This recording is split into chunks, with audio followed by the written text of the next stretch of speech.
বিসমিল্লাহির রহমানির রহিম। আসসালামু আলাইকুম এভরিওয়ান, সকলে কেমন আছেন? নিশ্চয়ই সবাই ভালো আছেন। আজ আপনাদের মাঝে একটি নতুন ভিডিও নিয়ে হাজির হয়েছি। ভিডিওটি হলো টনসিলের হোমিওপ্যাথিক মেডিসিন। দেখেন এভরিওয়ান, এটি একটি ইম্পর্ট্যান্ট একটি ডিজিজ।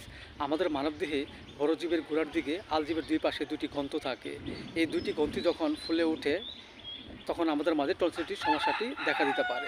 আমরা যদি সময় মতো এর চিকিৎসা না করি তখন আমাদের টনসিলটি পেকে গিয়ে অনেক সময় সুপারির নেই দেখা দেয় এবং বিভিন্ন জটিল রোগ আমাদের মাঝে দেখা দেয়। সো এভরিওয়ান, এই রোগটি আমাদের মাঝে দেখা দিলে যে আমরা হোমিওপ্যাথিক ওষুধ সেবন করব তা হলো, এই রোগ আক্রান্ত ব্যক্তিটির যদি গরম কাতর হয় এবং কৃপণতা ভাব থাকে এবং টনসিলের মাঝে সাদা ক্ষত তৈরি হয়, বুক গিলতে খুব কষ্ট হয়, এক্ষেত্রে আমরা যে ওষুধ সেবন করবো সেটা হলো লাইকোপোডিয়াম 30।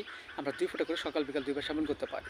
এছাড়া এই রোগ আক্রান্ত ব্যক্তিটির মাঝে যে টনসিলটি একটু শক্ত বর্ণের হয় এবং টনসিলের মাঝে সাদা ক্ষত থাকে এবং প্রচুর ব্যথা করে, বুক গিলতে কষ্ট হয়, এক্ষেত্রে আমরা যে ওষুধ সেবন করবো সেটা হলো পোনিয়াম 30। আমরা 2 ফোঁটা করে সকাল বিকাল 2 বার সেবন করতে পারি।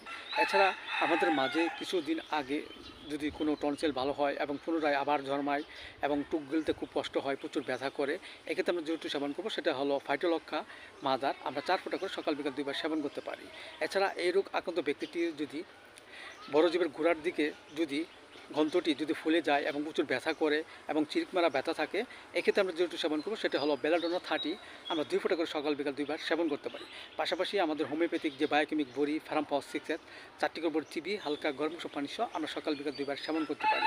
এবং বায়োকেমিক বড়ি ক্যালকেল 4 6 4টি করে চিবিয়ে হালকা গরম পানি সহ আমরা সকাল বিকাল 2 বার সেবন করতে পারি। এতে করে অনেক অংশে আমাদের মাঝে যে টনসিল যে সমস্যা তা আস্তে আস্তে ভালো হয়ে যাবে এবং আমাদের মধ্যে সুস্থতা ফিরে আসবে।